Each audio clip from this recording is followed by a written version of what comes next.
ഉമ്മൻചാണ്ടി എന്ന ജനകീയ നേതാവിൻ്റെ വേർപാടിന് ഒരു വർഷം തികയുന്നു. നമ്മൾ ഇപ്പോൾ ഉമ്മൻചാണ്ടി ഇല്ലാത്ത തിരുവനന്തപുരം ജഗതിയിലെ പുതുപ്പള്ളി വീട്ടിൽ ഉമ്മൻചാണ്ടിയുടെ കുടുംബം നമുക്കൊപ്പം ചേരുന്നുണ്ട്.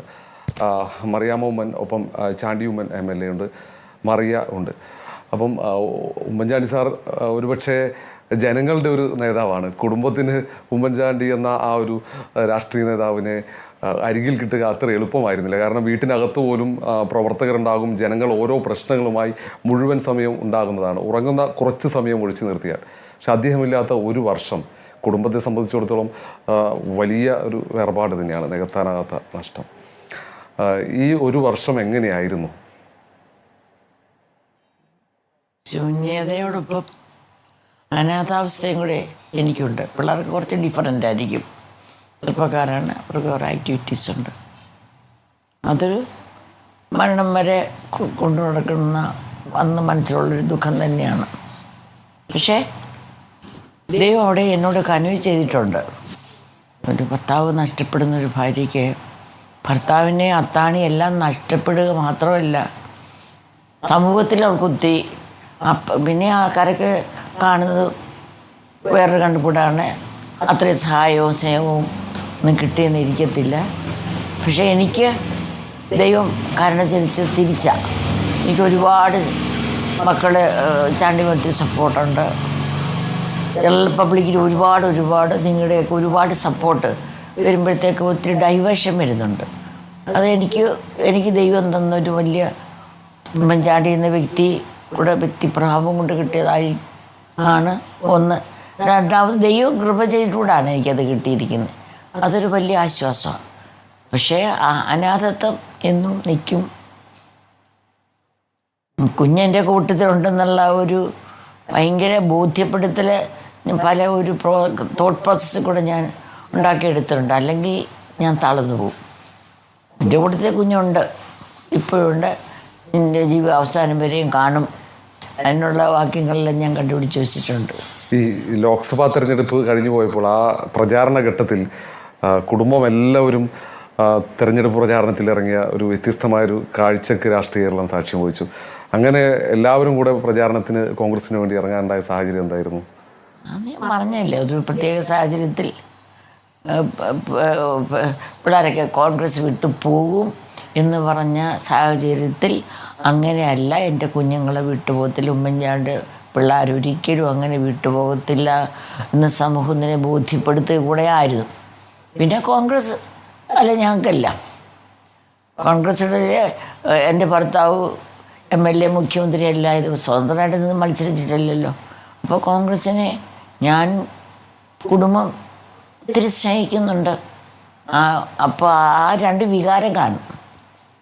തീർച്ചയായും അമ്മ പറഞ്ഞതുപോലെ ആ ഒരു വലിയൊരു വേർപാട്. പക്ഷേ മക്കളെന്ന നിലയിൽ ഒരുപക്ഷെ ഉമ്മൻചാണ്ടി എന്ന ആ വലിയ രാഷ്ട്രീയ നേതാവ് സ്വപ്നം കണ്ട ഒരു പാതയുണ്ട്. അത് ഏറ്റെടുത്ത് മുന്നോട്ടേക്ക് പോവുകയാണ്. പുതുപ്പള്ളിയുടെ ഒരു നായകനായി ചാണ്ടി നിയമസഭയിലെത്തുന്നു. നേരത്തെ വളരെ ചെറിയ പ്രായത്തിൽ തന്നെ നിയമസഭയിലെത്തിയ ഒരു നേതാവ് കൂടി, ജനപ്രതിനിധിയായ ആൾ കൂടിയാണ് ഉമ്മൻചാണ്ടി. എങ്ങനെയുണ്ട് ഈ ഒരു വർഷം? എങ്ങനെയാണ് ഇനി അങ്ങോട്ട് അദ്ദേഹം കണ്ട ആ സ്വപ്നം യാഥാർത്ഥ്യമാക്കാൻ ഇനി എങ്ങനെയാണ് മുന്നോട്ടേക്കുള്ള പോക്ക്?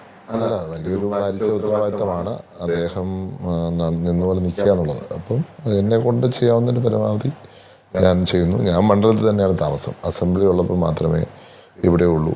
ഒപ്പം പുതുപ്പള്ളിയുടെ വികസന കാര്യത്തിൽ പുതുപ്പള്ളിയുടെ ആളുകളുടെ ജീവിതം മെച്ചപ്പെടുവാൻ വേണ്ടിയുള്ള പ്രോജക്ട്സുകൾ നടപ്പാക്കുക. അതുപോലെ തന്നെ എന്താ പറയുക, ഇപ്പം പാമ്പാടിയിൽ പറ്റുമെങ്കിൽ സാധിക്കുമെങ്കിലൊരു സിവിൽ സ്റ്റേഷൻ കൊണ്ടുവരാനുള്ള ശ്രമത്തിലാണ്. പലവിധ പ്രോജക്റ്റുകൾ അദ്ദേഹം തന്നെ കല്ലിട്ട ഒരു പരിപാടിയാണത്. പക്ഷേ കഴിഞ്ഞ ഒരു 2 വർഷമായിട്ട് അതിന് അനക്കം തട്ടിയില്ല. ഞാൻ അസംബ്ലിയിൽ ആ കാര്യം ഉന്നയിക്കുകയൊക്കെ ചെയ്തിട്ടുണ്ട്. അപ്പം അദ്ദേഹം തുടങ്ങി വെച്ച പല കാര്യങ്ങളുണ്ട്. അദ്ദേഹം ആഗ്രഹിച്ച തലപ്പാടിയിൽ ഒരു സൂപ്പർ സ്പെഷ്യാലിറ്റി ഹോസ്പിറ്റൽ അദ്ദേഹം 2016 മുഖ്യമന്ത്രി മാറുന്നതിന് തൊട്ട് മുമ്പ് ഇട്ട പ്രോജക്റ്റാണ്. പക്ഷേ 8 വർഷമായിട്ടൊന്നും അനങ്ങിയിട്ടില്ല. അങ്ങനെയുള്ള പ്രോജക്റ്റുകൾ നടപ്പാക്കുക, അദ്ദേഹം കണ്ട സ്വപ്നം, പുതുപ്പള്ളിയെക്കുറിച്ച് കണ്ട സ്വപ്നം, അത് യാഥാർത്ഥ്യമാക്കുക. ഒപ്പം ഞാനിന്ന് ശ്രദ്ധിക്കുന്നൊരു കാര്യം, പുതുപ്പള്ളിയിലൊരു സ്പോർട്സിനെ സെൻ്ററാക്കി മാറ്റാനാണ് ഞാൻ ശ്രമിക്കുന്നത്. ഞാനിതുവരെ 1.5 കോടിയിലധികം രൂപ ഇതിനു വേണ്ടി ഞാൻ മാറ്റിവെച്ചിട്ടുണ്ട്. ഈ കഴിഞ്ഞൊരു വർഷം ഒരുപക്ഷെ ഉമ്മൻചാണ്ടി എന്ന മനുഷ്യനെ കേരളം എത്രത്തോളം സ്നേഹിച്ചു എന്ന് ഏറ്റവും കൂടുതൽ അറിഞ്ഞിട്ടുണ്ടാകുക ഒരുപക്ഷെ ചാണ്ടിയാകും. കാരണം ഇവർ രണ്ടുപേരെക്കാൾ കൂടുതൽ കേരളത്തിൽ രാഷ്ട്രീയ വേദികളിൽ എത്തുന്നത് ചാണ്ടിയാണ്. അപ്പോൾ ആ ഒരു വർഷം, ഉമ്മൻചാണ്ടി എന്ന മനുഷ്യനില്ലാത്ത ഒരു വർഷം, അത് എങ്ങനെയാണ് അനുഭവപ്പെട്ടത്? അതിനകത്ത് ഇപ്പം അമ്മ പറഞ്ഞ പോലെ തന്നെ സത്യം പറഞ്ഞാൽ ആ സമയം ചിന്തിച്ചു എന്നുള്ളത് യാഥാർത്ഥ്യം. പക്ഷെ പിന്നെ അങ്ങോട്ട് ചിന്തിക്കാൻ സമയം കിട്ടിയിട്ടില്ല. ആൾക്കാരിങ്ങനെ വന്നുകൊണ്ടിരിക്കുക. ഞാൻ ഇന്നലെ ആ കല്ലറയിൽ ചെന്നപ്പം ഒരു ഒരു സർവമത പ്രാർത്ഥന, അത് കേരളത്തിൻ്റെ വിവിധ ഭാഗങ്ങളിൽ നിന്ന്, തിരുവനന്തപുരത്തു നിന്നുള്ളവരുണ്ട്, പല ഭാഗത്തു നിന്നുള്ള, ഇന്നും ആ കല്ലറയിൽ ആൾക്കാർ വരുമെന്ന് പറഞ്ഞാൽ വലിയൊരു അത്ഭുതമായിട്ടാണ് തോന്നുന്നത്. അപ്പം അങ്ങനെ ആൾക്കാർ വരികയും, ഇപ്പം ഞങ്ങൾ വണ്ടി യാത്ര ചെയ്യുമ്പോൾ, ഞാൻ അപ്പോൾ ഇവിടുത്തെ എത്രയോ വർഷങ്ങൾ യാത്ര ചെയ്തിട്ടുണ്ട്, എൻ്റെ ചെറുപ്പം മുതൽ ഞാൻ ഇന്ന് വരെ യാത്ര, പക്ഷേ ഇത്രയും ആളുകൾ എന്നെ കൈ കാണിച്ചിട്ട് വന്ന് കൈ തരിക, അല്ലെ വണ്ടി തടഞ്ഞിട്ടിട്ട് കൈ തരിക എന്നൊക്കെ എനിക്ക് അത്ഭുതപ്പെട്ടു. കാരണം അപ്പയ്ക്ക് പോലും അത്രയും ഒരു സ്നേഹം ഞാൻ നേരിട്ട് കണ്ടിട്ടില്ല.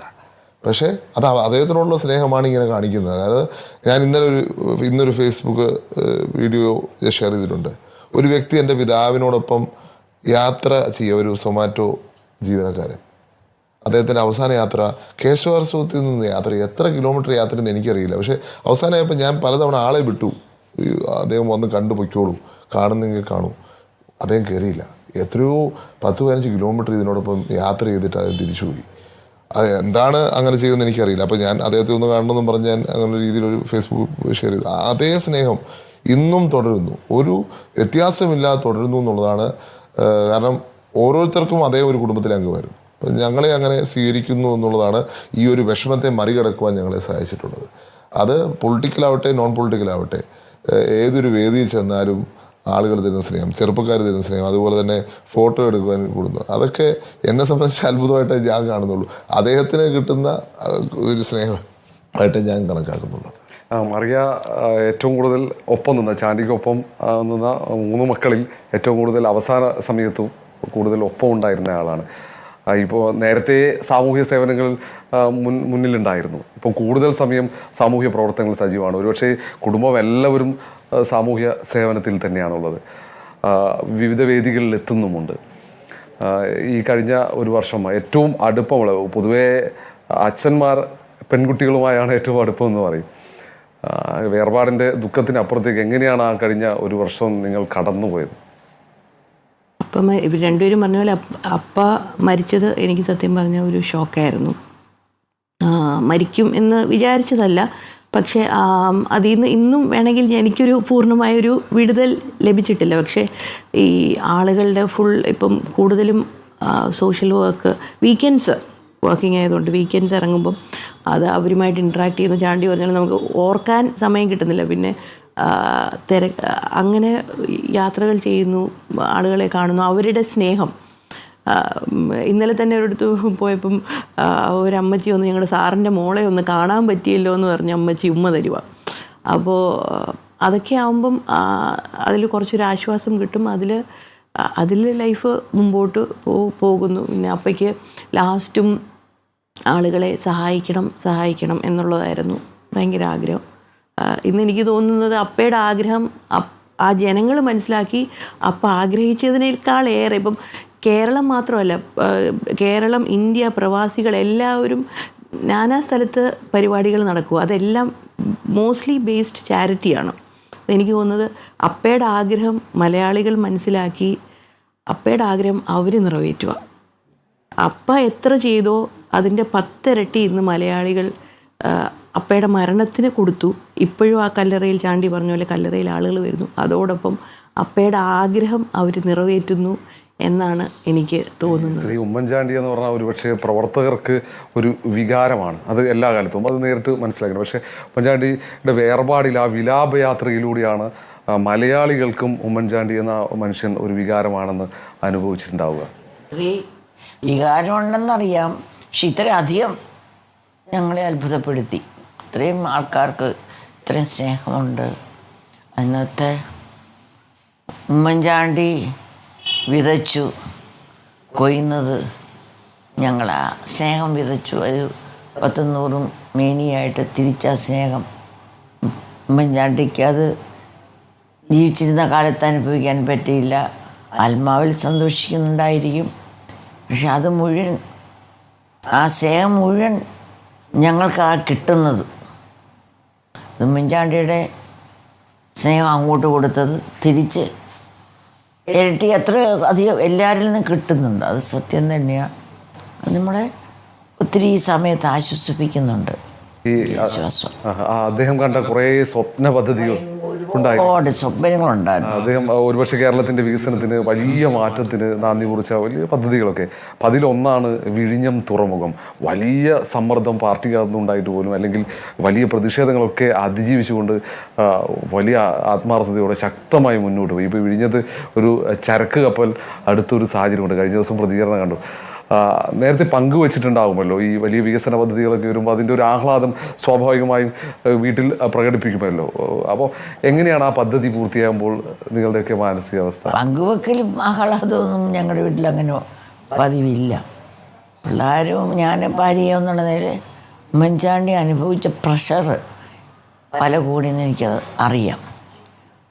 പിന്നെ ആ കല്ലിടുന്ന ദിവസം എനിക്ക് തോന്നുന്നു ഒരു സഹകരണം മീഡിയയുടെ പോലും ഉണ്ടായിട്ടല്ല. BDJS ആയിരുന്നു. അപ്പം ഞാൻ പല കല്ല് കണ്ടിട്ട് അതല്ലേ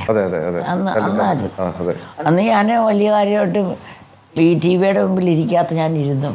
പക്ഷെ ഓരോ ചാനലും മാറ്റി നോക്കി BDJS അല്ലാതെ വേറെ ഒന്നും കണ്ടില്ല. എനിക്ക് ഒത്തിരി സങ്കടം അന്നുണ്ടായി. പിന്നെ ഒരു കൗണ്ട് ഡൗണാണ്. 10-30 വർഷം ആണ്ട് ഇത് അനങ്ങാതിരുന്ന പദ്ധതി ഒരുപാട് പാടുപെട്ട് ഒത്തിരി തടസ്സങ്ങളൊക്കെ ഉണ്ടായിരുന്നു. ഇപ്പോൾ ഈ ടെക്നിക്കലായിട്ടൊക്കെ അതൊന്നും ഏതാണ്ടൊക്കെ എന്നോട് കുഞ്ഞ് പറയാം. നീയൊക്കെ മറന്നുപോയി. ഇപ്പോൾ ഞാൻ സ്റ്റഡി ചെയ്തിട്ടില്ല ഇപ്പോഴത്തെ ഇതെങ്ങനെയാണ് ഇത് വന്നെന്ന്. അപ്പോൾ ഓടെ നോക്കുമ്പോൾ മുഴുവനായിട്ട് നോക്കുമ്പോഴത്തേക്ക് അതിൻ്റെ കൂട്ടത്തിൽ ഈ ആരോപണം കൂടെ വന്നു. 6000 കോടി ഉമ്മൻചാണ്ടി കുറിച്ചുള്ള അഴിമതി ആരോപണം. പിന്നെ അതിന് കമ്മീഷൻ. അപ്പോൾ അതിൻ്റെ ടെൻഷൻ. അല്ലാതെ തന്നെ ഒരുപാട് കേസ്, കക്ക കേസ് ഇങ്ങോട്ട് തുടങ്ങി, അമലിൻ കേസ്, സരിതയുടെ കേസ്, ആ കേസ്, ഈ കേസ്, എനിക്കറിയാം എന്തോ ഒരു കേസാണ് ഉണ്ടായിരുന്നു. അവിടെ വരുമ്പോഴത്തേക്ക് നമ്മൾ ഭാര്യ നില എൻ്റെ പ്രഷറും കൂടുകയാണ്. ഒരു കാര്യത്തിൽ സന്തോഷമുണ്ട്, അത് ഇത്രയായി. 1000 ദിവസം കൊണ്ട് കൗണ്ട് ഡൗൺ വെച്ച പരിപാടിയാണ് ഇപ്പോൾ 8 വർഷം കഴിഞ്ഞപ്പോൾ. അതിനകത്ത് സ്പീഡിപ്പം മനസ്സിലായല്ലോ. പിന്നെ എല്ലാം പൂർണ്ണമായിട്ട് പൂർത്തീകരിച്ചിട്ട് ഉണ്ടെന്ന് എനിക്ക് തോന്നുന്നില്ല. പിന്നെ ഒരുപാട് ആ പ്രദേശവാസികളുടെയൊക്കെ ഉമ്മൻചാണ്ടി ഉണ്ടായിരുന്ന ഇങ്ങനെ ആയിരുന്നില്ല. ആ ആൾക്കാരെയൊക്കെ ഡീൽ ചെയ്ത് അവർ ഒത്തിരി സന്തോഷവാന്മാരാക്കാൻ ഉമ്മൻചാണ്ടി ശ്രമിക്കും. എന്ന് വെച്ചാൽ ഉമ്മൻചാണ്ടിയുടെ ഫസ്റ്റ് പ്രയോറിറ്റി ആൾക്കാരുടെ നന്മയാണ്. ഒരു പ്രോജക്ട്സൊക്കെ ഉണ്ട്, അത് വരും. അതുകൊണ്ട് എനിക്ക് ഞാൻ പറഞ്ഞല്ലോ. പക്ഷെ ദത്ത് ഇപ്പോൾ എല്ലാവരും ഉമ്മൻചാണ്ടി എല്ലാം ദത്തെടുത്തിരിക്കുകയാണ്. ഒരുപാട് പ്രോജക്ട്സ്. ലൈറ്റ് മെട്രോ ട്രിവാൻഡ്രം കോഴിക്കോടും അന്ന് ഉമ്മൻചാണ്ടി പ്ലാൻ ചെയ്ത് ലൈറ്റ് മെട്രോ ട്രിവാൻഡ്രത്ത് ഓഫീസ് വരെ ഉണ്ടായിരുന്നു എനിക്ക് തോന്നുന്നത്. ഇപ്പോൾ എവിടെ പോയത്? ലേറ്റായിപ്പോയോ? കണ്ണൂർ വിമാനത്താവളം അല്ല, അതിനകത്ത് കണ്ണൂർ വിമാനത്താവളം, അതൊക്കെ സ്മാർട്ട് സിറ്റി, സ്റ്റാർട്ടപ്പ് പ്രോഗ്രാംസ്, പിന്നെ സ്റ്റാർട്ടപ്പ്, പിന്നെ മെട്രോയെ, പിന്നെ കളിക്കുള്ള റോഡ്, ഈ ബൈപ്പാസിനൊക്കെ ഒരുപാട് പിറുത്തമുണ്ട്. പക്ഷെ ഉമ്മൻചാണ്ടി ഒരു സ്റ്റാൻഡ് എടുത്തതിൻ്റെ പേരിൽ ആണ് ഇതൊക്കെ അനക്കം വെച്ചതും തുടങ്ങിയതൊക്കെ. ഉമ്മൻചാണ്ടി 2016 ഇറങ്ങിപ്പോന്നില്ലേ. അപ്പം ഉമ്മൻചാണ്ടി എന്ന് വിഴിഞ്ഞം എൻ്റെ ഒരു ദുഃഖപത്രിക. മറ്റേ ദത്തെടുക്കാൻ അതെല്ലാം ഒരുപാട് ദത്ത് എടുത്തിട്ടുണ്ട്. കപ്പലെടുക്കുമ്പോൾ മനസ്സിനകത്ത് ഒരു ചെറിയൊരു സന്തോഷമുണ്ടാകും. സന്തോഷമുണ്ട്. അതിന് ഉമ്മൻചാണ്ടി അത് കാണാനില്ലല്ലോ, അതിന് ദുഃഖം നന്നായിട്ടുണ്ട്. വിളിക്കുമെന്നും ഞാൻ പ്രതീക്ഷിക്കുന്ന ഒരു കാഴ്ചപ്പാടിന് വ്യത്യാസം. അവരങ്ങനെ പറ്റത്തുള്ളൂ, അവർക്ക് അത് നമ്മൾ അംഗീകരിക്കണം. അങ്ങനെ അവർക്ക് പറ്റൂ. അദ്ദേഹത്തിൻ്റെ സ്വപ്നം യാഥാർത്ഥ്യമാകുന്നു എന്നതാണ് നമുക്ക്. ഇന്റർനാഷണൽ സ്റ്റേഡിയം ഈ കഴക്കൂട്ടത്തെ, അവിടെ ഇൻ്റർനാഷണൽ ലെവലിൽ കളി നടക്കത്തുള്ള ഒന്നാന്തര സ്റ്റേഡിയം. പിന്നെ ഈ കളിക്കുള്ള റോഡ് എത്ര വർഷങ്ങൾ കിടന്നതാണ്. അതുപോലെ 444 ഞാനെല്ലാം ഒന്ന് ലിസ്റ്റ് എടുക്കുക. 444 പാലങ്ങളോ നല്ല 444 എന്നാ ശ്രീകുമാറിനോട്ട് പറഞ്ഞു. അറിയാം, ഓഫ് കോഴ്സ് ഇത്ര. പിന്നെ 4,44,000 വീടെന്ന് എന്നോട് പറഞ്ഞു. അതൊന്നും വലിയ PR വർക്കൊന്നും അതിൻ്റെ പറയാൻ നടന്നിട്ടില്ല. പിന്നെ ഞാനാ നാളുകളിൽ കണ്ടത് ഒപ്പോസിഷൻ്റെ VS അതിൻ്റെ കമൻസ് മുഴുവൻ ഫ്രണ്ട് പേജ് വരുന്നത്. ഇതൊന്നും ഞാൻ കണ്ടിട്ടില്ല. ഈവൻ ജനസമ്പർക്കം പോലും ഞാൻ നോക്കിയപ്പോൾ അതാത് ജില്ലകളിലെ മീഡിയകൾ നല്ല കവറേജ്, പക്ഷേ അതാത് ജില്ലകളിലേ ഉള്ളൂ. ഓൾ കേരള ഞാൻ കണ്ടിട്ടില്ല. എൻ്റെ ഓർമ്മയാണ് ഞാൻ പറയുന്നത്. ജീവിച്ചിരിക്കുന്ന കാലത്ത് ആവശ്യത്തിനുള്ള ഒരു പിന്തുണ ഉമ്മൻചാണ്ടിക്ക് മാധ്യമങ്ങളുടെ ഭാഗത്ത് നിന്ന് ലഭിച്ചിരുന്നില്ല എന്നുള്ള വിലയിരുത്തലാണോ? തീർച്ചയായിട്ടും ഉണ്ട്. അല്ല, അതാണ് സംഭവം. തിരിച്ചിപ്പോൾ മരണശേഷം ഒരുപാട് സപ്പോർട്ട്. പിന്നെ 50-ാം വർഷം എല്ലാ മീഡിയകളും വലിയ സപ്പോർട്ട് തന്നു. പക്ഷേ ഭരണാധികാരി ഉമ്മൻചാണ്ടിക്ക് കിട്ടിയോയെന്ന് ചോദിച്ചാൽ ഇല്ലെന്ന് തന്നെ എനിക്ക് എൻ്റെ അനുഭവം വെച്ച് പറയേണ്ടി വരും. എന്ന് ചോദിച്ചപ്പോൾ അതിനെല്ലാം തിരിച്ച് ഏറ്റവും അധികം സപ്പോർട്ട് തരുന്ന മാധ്യമങ്ങളാണ്. അതൊരു പക്ഷേ ഈ ജനങ്ങളുടെ ഇത്രയും വലിയ സ്നേഹവായ്പ കണ്ടതുകൊണ്ട് മാധ്യമങ്ങൾ ഒരു തിരുത്തലിന് തയ്യാറായതായിട്ട് തോന്നുന്നുണ്ടോ? അത് ചിലപ്പോൾ ആയിരിക്കേ. അത് നിങ്ങളല്ലേ പറയേണ്ടത്, ഞാനല്ലോ. എനിക്ക് എന്തായാലും ഒരു കാര്യം അറിയാം, ഇപ്പോൾ ഫുൾ സപ്പോർട്ട് 50 വർഷം സപ്പോർട്ട് തന്നിട്ടുണ്ട്. പിന്നെ ഇപ്പം മരണത്തിനുള്ള ഒരു സപ്പോർട്ട് തന്നു. പിന്നെ അതിന് ശേഷം എല്ലാ സപ്പോർട്ട് മാധ്യമങ്ങളുണ്ട്. പക്ഷെ ഒരു കാര്യം, ഇപ്പോഴും ഉമ്മൻചാണ്ടി ചെയ്ത് ദുഃഖിക്കാത്ത ഒരുപാട് പേര് ഒത്തിരി നല്ലല്ലേ നിങ്ങൾ. ഈ അതിവേഗം ബഹുദൂരം എന്ന ഒരു അങ്ങനെയാണ് ഉമ്മൻചാണ്ടി എന്ന ഭരണാധികാരി. ഒരുപക്ഷെ കുടുംബത്തിലും അങ്ങനെ തന്നെയായിരിക്കും തോന്നുന്നു. വേഗത്തിൽ കാര്യങ്ങൾ അങ്ങനെയാണ്, തീരുമാനം എടുക്കും, വേഗത്തിലെടുക്കും. പക്ഷേ എല്ലാവരും കുഞ്ഞിനെ തീരുമാനം എടുക്കും. പക്ഷേ കുഞ്ഞിൻ്റെ ആഗ്രഹം എല്ലാവരും കൂടെ ചേർന്ന് തീരുമാനം എടുത്തെന്ന് വരുത്തണം. അത് വരുത്തിയിരിക്കും. കുഞ്ഞിൻ്റെ ആ ഒരു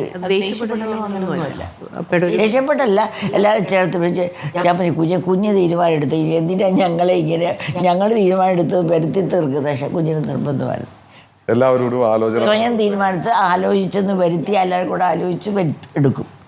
ഈ ഉമ്മൻചാണ്ടി എന്ന ആ ഒരു മനുഷ്യൻ്റെ ആ ഒരു ജനകീയ പ്രവർത്തനം, അതിലേക്ക് ആ ഒരു പകരം വെക്കാനാകില്ല. എങ്കിൽ പോലും അതാണ് പാത. അങ്ങനെ ഒരു വെട്ടിത്തെളിച്ചൊരു പാതയുണ്ട്. ഇങ്ങനെയാണ് പൊതുപ്രവർത്തനം, അല്ലെങ്കിൽ അതിന് മുകളിലേക്ക് കൂടുതൽ മെച്ചപ്പെട്ട രീതിയിൽ ജനങ്ങൾക്ക് സേവനം നൽകണമെന്ന അദ്ദേഹത്തിൻ്റെ ഒരു ജീവിതമുണ്ട്. അത് തന്നെ കൃത്യമായി ഫോളോ ചെയ്ത് മുന്നോട്ട് പോവുകയാണ്. അങ്ങനെ അത്രത്തോളം ചെയ്യാൻ പറ്റുമോ എന്നുള്ളത് ഞാൻ ആദ്യം തന്നെ സംശയം പറഞ്ഞിരുന്നു. പക്ഷെ എന്നെക്കൊണ്ട് ചെയ്യാവുന്ന വിധത്തിൽ, എന്നെക്കൊണ്ട് പറ്റുന്ന വിധത്തിൽ ആളുകളോടൊപ്പം നിൽക്കുക. അത് മണ്ഡലത്തിൽ നിന്നുള്ള പുറത്തു നിന്നുള്ള ഒത്തിരി പേര് വരുന്നുണ്ട്. അവരെ എനിക്ക് അങ്ങനെ അങ്ങ് സഹായിക്കാൻ ചോദിക്കുക എനിക്ക് സാധിക്കുന്നില്ല. എൻ്റെ മണ്ഡലത്തിൽ എൻ്റെ പരിമിതിക്കുള്ളിൽ നിന്ന് ഞാൻ സഹായിക്കുന്നു. പക്ഷേ മണ്ഡലത്തിൽ നിന്ന് പുറത്ത് വരുന്നവരെ ഞാൻ എങ്ങനെ മാനേജ് ചെയ്യുമെന്നുള്ളതിലാണ് ഞാൻ നിൽക്കുന്നത്. കാരണം ഇന്നലെയും ഒരു 10-100 പേര് മണ്ഡലത്തിന് പുറത്തു നിന്ന് വന്നു. അപ്പം എനിക്ക് പരിമിതികളുണ്ട് എന്ന് എല്ലാവരും മനസ്സിലാക്കണം എന്നുള്ളതാണ് എനിക്ക് അഭ്യർത്ഥന. കാരണം ഫസ്റ്റ് ടൈമറായിട്ട് MLA നിലയ്ക്ക് എൻ്റെ മണ്ഡലത്തിൽ നിന്ന് പ്രവർത്തിക്കുന്ന സാഹചര്യത്തിൽ ചില പരിമിതികളുണ്ട്. ആ പരിമിതിക്കുള്ളിൽ നിന്ന് പ്രവർത്തിക്കുക. അതിലെനിക്ക് പറയാനില്ല. മോനിപ്പോൾ പറഞ്ഞു, ഞാൻ ഈ ഭർത്താവിൻ്റെയും പ്രവർത്തനം കണ്ടു, മോനെയും പ്രവർത്തനം കണ്ടുകൊണ്ടിരിക്കുന്നു. അപ്പം അതിനകത്ത് ഉള്ളതൊരു കമ്പാരിസൺ വരുമ്പോൾ ഉമ്മൻചാണ്ടി 53 വർഷം കൊണ്ട് വലിയൊരു നേതാവായി, ചീഫ് മിനിസ്റ്ററായി, ഒരുപാട് സഹായിക്കാനുള്ള സപ്പോർട്ടിനുള്ള സോഴ്സസ് എല്ലാം അദ്ദേഹത്തിനുണ്ടായിരുന്നു. മനസ്സുകൊണ്ട് സോഴ്സസും ഉണ്ട്. ചാണ്ടിയുള്ള പ്രശ്നം എന്ന് വെച്ചാൽ ഉമ്മൻചാണ്ടിയെ പോലെ ആൾക്കാർ ഇവനെ കാണുക. മോനൊരു 1 വർഷമായിട്ട് MLA ആയിട്ടുള്ളൂ. ആ കയറി എൻ്റെ മനസ്സിൻ്റെ ആ പ്രശ്നങ്ങൾ അങ്ങനെയൊക്കെ വരുമ്പോഴത്തേക്കും ഈ 14 ജില്ലയിൽ നിന്ന് ആൾക്കാർ വരുമ്പോൾ ഫിനാൻഷ്യൽ സപ്പോർട്ടാണ് ചോദിക്കുന്നത്. ഉമ്മൻചാണ്ടി ചെയ്ത പോലെ സോഴ്സ് ചാണ്ടിമോനില്ല. പിന്നെ കമ്പയർ ചെയ്താൽ ഉമ്മൻചാണ്ടിയേക്കാൾ ഒരുപടി ഇതുവരെയുള്ള പ്രവർത്തനം ഞാൻ കമ്പയർ ചെയ്യും. അങ്ങനെയാണെന്ന് ചോദിച്ചാൽ ഉമ്മൻചാണ്ടി ഊടുവഴികളെല്ലാം KSUവിന് വേണ്ടി ഫോം ചെയ്യാൻ വേണ്ടി പച്ചമാങ്ങാതെ നിന്നും അന്നത്തെ സ്ഥലത്ത് പച്ചവെള്ളം കുടിച്ച് നടന്നും അലച്ചും സൈക്കിളിൽ പോയി എല്ലാ ഊടുവഴിയിലും കേരളത്തെ മുഴുവൻ ഊടുവഴിയിലും ഉമ്മൻചാണ്ടിക്ക് അറിയാം.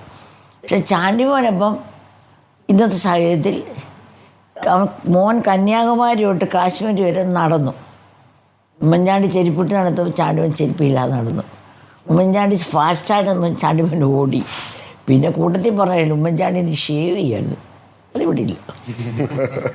അത് മാത്രമേ പരാതി. അവസാനം ഈ പുതുപ്പള്ളി എന്ന വീട് ഇത് ഉമ്മൻചാണ്ടിക്ക് മാത്രമല്ല കേരളത്തിലെ എല്ലാവർക്കും ഈ വീടുമായി വലിയ ആത്മബന്ധമാണ്. എല്ലാവർക്കും അവകാശപ്പെട്ടതുമാണ്. അതെ അതെ.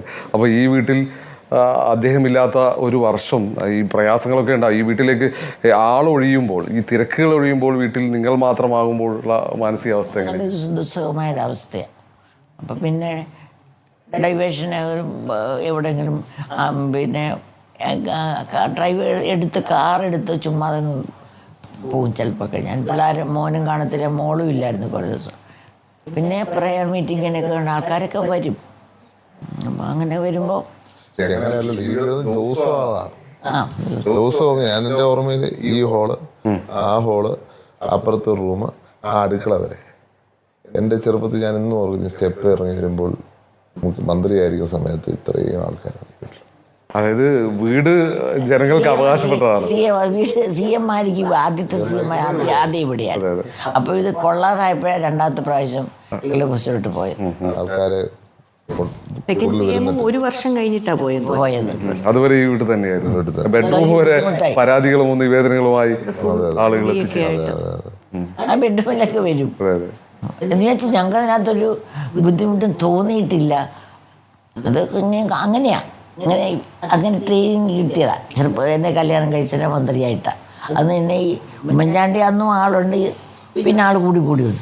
ഈ പാർട്ടിക്കും അദ്ദേഹമില്ലാത്ത ഒരു വർഷം വലിയ പ്രതിസന്ധിയാണ്. കാരണം ഈ പ്രത്യേക സാഹചര്യങ്ങൾ, പ്രതിസന്ധികളൊക്കെ വരുമ്പോൾ അദ്ദേഹത്തിൻ്റെ ഒരു ഇടപെടൽ കൈകാര്യം ചെയ്യുന്ന ഒരു രീതിയുണ്ട്.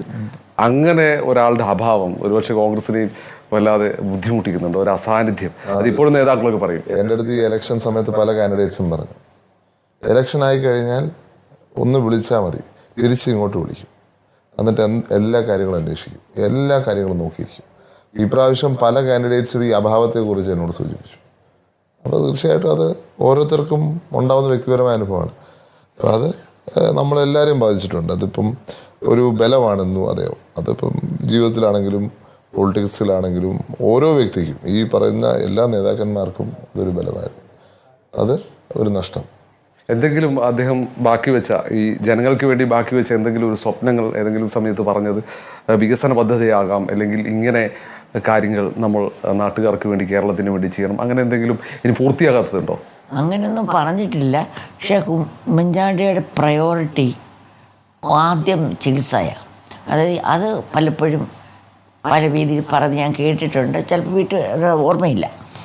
അതായത് ഇപ്പോൾ പുള്ളിയെ ഇങ്ങനെ പറയാം, 7 വയസ്സായ ഒരു മനുഷ്യൻ പൈസ ഉണ്ട്, പുറത്ത് നല്ല ചികിത്സയിൽ പോയി ജീവിക്കും.